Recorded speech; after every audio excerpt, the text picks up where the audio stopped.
अस्सलाम वालेकुम दोस्तों, कुरानिक सेंटर चैनल पर आपको खुश आमदीद। दोस्तों, आज हम एक अहम और मालूमाती वीडियो के साथ आपकी खिदमत में हाजिर हैं। दोस्तों, आज की वीडियो इसलिए खास है कि इसमें आज हम मुसलमानों की साइंस के शोबे में खिदमात के सिलसिले में चंद अहम मुसलमान साइंसदानों और उनके अजीम कारनामों का जिक्र करेंगे, जिनकी बदौलत मौजूदा साइंसी इल्म ने अपनी बुनियादें इस्तवार की। मगर वीडियो शुरू करने से पहले हमेशा की तरह आपसे गुजारिश है कि अगर आपने हमारे चैनल कुरानिक सेंटर को अभी तक सब्सक्राइब नहीं किया तो बराए मेहरबानी सब्सक्राइब करें और घंटी के निशान को दबाकर ऑल के बटन पर जरूर क्लिक करें ताकि आपको हमारी मालूमाती वीडियोस के मुतालिक नोटिफिकेशन बर वक्त मिलते रहें। दोस्तों, जैसा कि आपके इल्म में है कि मौजूदा दौर में साइंस और टेक्नोलॉजी के शोबा पर गैर मुस्लिमों की गिरफ्त बहुत मजबूत हो चुकी है और रोजाना नई इजादात का सेहरा गैर मुस्लिम साइंसदानों के सर बांधा जाता है। मगर क्या साइंस सिर्फ गैर मुस्लिमों की मिरास है? तो ऐसा बिल्कुल नहीं है, बल्कि अगर ये कहा जाए कि मौजूदा साइंसी इल्म की बुनियाद मुसलमान साइंसदानों ने ही रखी थी तो कुछ गलत ना होगा। इस सिलसिले में आज हम माजी के कुछ मारूफ मुस्लिम साइंसदानों और उनके कारनामों का जिक्र करेंगे, जिनकी बदौलत उनका नाम तारीख में सुनहरे रूप में लिखा गया। दोस्तों, मुसलमान साइंसदानों की अगर बात की जाए तो सबसे पहले जिस मुसलमान साइंसदान का नाम ज़हन में आता है उनका नाम अबुल नसर अल फाराबी है। दोस्तों, अबुल नसर अल फाराबी 872 ईस्वी में तुर्कस्तान के मुकाम फाराब में पैदा हुए। अबुल नसर फाराबी का ताल्लुक एक इंतहाई गरीब खानदान से था। उनका तमाम बचपन गरीबी और तंगदस्ती में गुजरा, मगर उन्हें अपनी मुश्किल माशी हालात के बावजूद इल्म हासिल करने का बहुत शौक था। इल्म से उनकी लगन का ये आलम था कि एक मर्तबा रात के वक्त पढ़ते हुए उनके चिराग में तेल खत्म हो गया, मगर गरीबी के बायस उनके पास इतनी रकम ना थी कि चिराग के लिए तेल खरीद सकते और बिना चिराग के अंधेरे में पढ़ना भी नामुमकिन था। इसी शशुपन में वो मकान से बाहर आए तो उनकी मुलाकात पहरेदार से हुई जो गलियों में गश्त लगा रहा था। अबुल नसर फाराबी ने पहरेदार से दरखास्त की कि वो कुछ देर उनकी लालटेन की रोशनी में पढ़ना चाहता है। पहली रात तो पहरेदार ने हामी भर ली, मगर जब अगली रात फिर ये मामला हुआ और फराबी ने पहरेदार से फिर उसकी लालटेन की रोशनी में पढ़ने की इजाजत मांगी तो पहरेदार ने जवाब दिया कि वो इसकी खातिर एक जगह पर ज्यादा देर नहीं रुक सकता। अगर उसने पढ़ना है तो मेरे साथ साथ चलता रहे। फराबी सारी रात पहरेदार के साथ साथ चलते रहे और अपना सबक याद किया। पहरेदार ने उनके इल्म से इस कदर मोहब्बत को देखते हुए अगले दिन एक लालटेन ला कर दी ताकि वो रात को अपनी पढ़ाई कर सकें। अबुल नसर फाराबी ने हसूल इल्म के लिए मसीही तबीब यूहाना बिन हिलान से भी इस्तिफादा किया। बाद में सैफुद्दौला हमदानी के दरबार से वाबस्ता हो गए। उन्होंने इल्म मौसीकी, इल्म नजूम, फल्कियात, रियाजी, तिब और फलसफे में काबिल कदर खिदमात सर अंजाम दी। अबुल नसर फाराबी का इंतकाल 950 ईस्वी में दमिश्क में हुआ और वहीं पे उन्हें सुपुर्द खाक किया गया। अबुल नसर फाराबी अरस्तु के फलसफा से बहुत मुतासिर थे, इसलिए उन्होंने अरस्तु की मुख्तलिफ किताबों की शरहें लिखी। अल-मजसती और ईसा गौजी उनकी मशहूर शरह है और इसी वजह से दुनिया उन्हें मुअल्लिम सानी के नाम से याद करती है। दोस्तों, मुसलमान साइंसदानों में दूसरा मशहूर नाम बू अली सीना अल मारूफ इब्न सीना का है। बू अली सीना 980 ईस्वी में बुखारा में पैदा हुए। बुखारा इस जमाने में इल्म अदब और फनून का गढ़ समझा जाता था। बू अली सीना ने 10 साल की उम्र में कुरान हिफ्ज कर लिया, फिर रियाजी, नजूम और इल्म तिब की पढ़ाई शुरू की। 14 साल की उम्र में अपने साथी से भी ज्यादा काबिल हो गया। बाद में अपनी तवज्जो सिर्फ इल्म तिब की तरफ कर ली। 17 साल की उम्र में हाकिम बुखारा नूह बिन मंसूर को ऐसी बीमारी लाहक हो गई जिसका इलाज उस वक्त के मशहूर तबीब और हुक्मान ना कर पाए, मगर बू अली सीना के इलाज से हाकिम बुखारा की बीमारी जाती रही, जिससे खुश होकर उसने बू अली सीना को अपना शाही तबीब बना लिया और शाही कुतुब खाना भी उसके सुपुर्द कर दिया।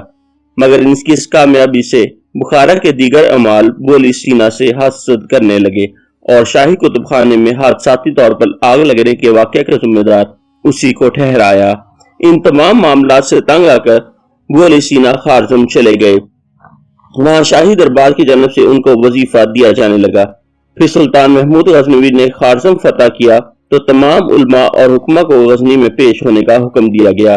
तकरीबन तमाम उलमा और हुक्मा ने सुल्तान के हुक्म की तामील में ही अपनी आफियत जानी, मगर बू अली सीना सुल्तान के सामने पेश होने की बजाय फरार हो गए और कारवान सराय में लोगों का इलाज करके अपनी गुजर बसर करते रहे।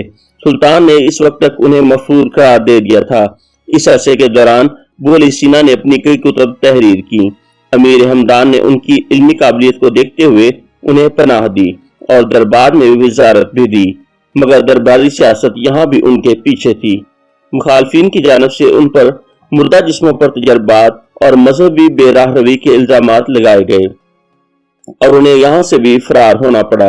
अमीर हमदान ने भी उन्हें मफरूर करार दिया और उनकी तस्वीर सुल्तनत के दूर दराज इलाकों में भी दीवारों पर चस्पा की।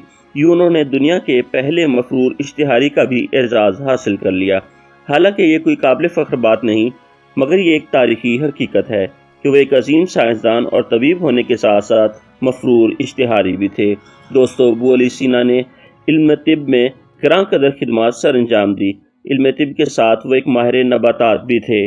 उन्होंने इस मौजू पर बहुत सी किताबें भी लिखी, जिनमें ज़मीन के मुख्तलिफ इलाकों में पाए जाने वाले पौधों और उनके ख़ास के और शोबा तिब में उनके इस्तेमाल से मुतल्लिक बहुत सी अहम मालूमात फराहम की। दोस्तों, अबू अली सीना की ज़िंदगी का ज़्यादा हिस्सा मफरूरियत में गिरफ्तारी से बचने की तगोदो में गुजरा। उन्होंने अपना बेशतर इल्मी काम भी इसी दौरान सर अंजाम दिया। अबू अली सीना ने 1037 ईस्वी में वफात पाई। दोस्तों, अब हम जिस मुसलमान साइंसदान का जिक्र करने जा रहे हैं वो साइंसदान होने के साथ साथ एक मशहूर सयाह भी थे। जी, हम जिक्र करने वाले हैं इब्ने बतूता का। इब्ने बतूता का पूरा नाम अबू अब्दुल्ला मोहम्मद इब्ने अब्दुल्ला अल मारूफ इब्ने बतूता है। इब्ने बतूता फरवरी 1304 ईस्वी को मराकश में पैदा हुए। उनके ख़ानदान के ज़्यादातर अफराद अदालती निज़ाम से मुंसलिक थे। इब्ने बतूता भी मकामी मदरसा से अपनी तालीम मुकम्मल करने के बाद इसी शोबा से मुंसलिक हो गए और काज़ियुल क़ज़ा के मनसब पर फाइज हुए। 21 साल की उम्र में उन्होंने अपना पहला सफ़र किया, जो हज के इरादा से हजाज मुक़द्दस का था। मगर इसके बाद इब्ने बतूता ने अपनी तकरीबन तमाम उम्र ही सफ़र करते गुजारी। उनके बाकी साथी अपनी तिजारत या इल्म के हसूल की गर्ज से सफ़र करते थे, मगर ये अपने सफ़र के शौक़ की तस्कीन करने के लिए सफ़र करते थे। नए नए लोगों से मिलना और नई तरह के तर्ज ज़िंदगी के बारे में जानना उनका मशगला था। उन्होंने अरब समेत हिंदुस्तान, मौजूदा तुर्की, यूरोप, अफ्रीका समेत और बहुत से इलाकों का सफ़र इख्तियार किया। उन्होंने मौजूदा चीन और रूस के दूर दराज इलाकों का भी सफ़र किया। दोस्तों, इब्ने बतूता ने काफ़िलों के साथ साथ कई सफ़र तन्हा भी किए और कई बार उनको मुश्किलात का सामना भी करना पड़ा। कई बार राहज़नों ने उन्हें अपना निशाना बनाया और उनका माल असबाब लूट के ले गए, मगर इनको सफ़र करने का इस कदर शौक़ था कि ये मुश्किलात भी उनके सामने कोई मानी ना रखती थी। दोस्तों, इब्ने बतूता एक सयाह होने के साथ साथ एक माहिर तबीब और कानूनदान भी थे। उन्होंने बहुत सी इस्लामी रियासतों में काज़ियुल क़ज़ा के मनसब पर फ़राइज़ सर अंजाम दिए। उन्होंने अपने सफ़रनामों से मुतल्लिक राहिला के नाम से एक किताब भी तहरीर की। हमारे पास इस ज़माने के लोगों से मुतल्लिक जानने का अब भी एक बड़ा ज़रिया इब्ने बतूता की कुतब और तहारीर ही हैं, जिनसे इस ज़माने के लोगों की रहन सहन और हालात का पता चलता है। इब्ने बतूता ने अपनी ज़िंदगी के आखिरी अय्याम मराकश में ही गुजारे और इन दिनों में भी वो काजी के फ़राइज़ सर अंजाम देते रहे। उनकी वफ़ात 1377 ईस्वी में मराकश में हुई। तो दोस्तों, कैसी लगी आपको हमारी ये वीडियो? अगर आपको हमारी ये वीडियो पसंद आई है तो इसे लाइक ज़रूर कीजिए और कमेंट बॉक्स में अपनी कीमती आरा से ज़रूर नवाजें। और अगर अभी तक आपने हमारे चैनल को सब्सक्राइब नहीं किया है तो अभी हमारे चैनल को सब्सक्राइब करें, ताकि आपको इस जैसी मज़ीद मालूमाती और मुफीद वीडियोस मिलती रहें।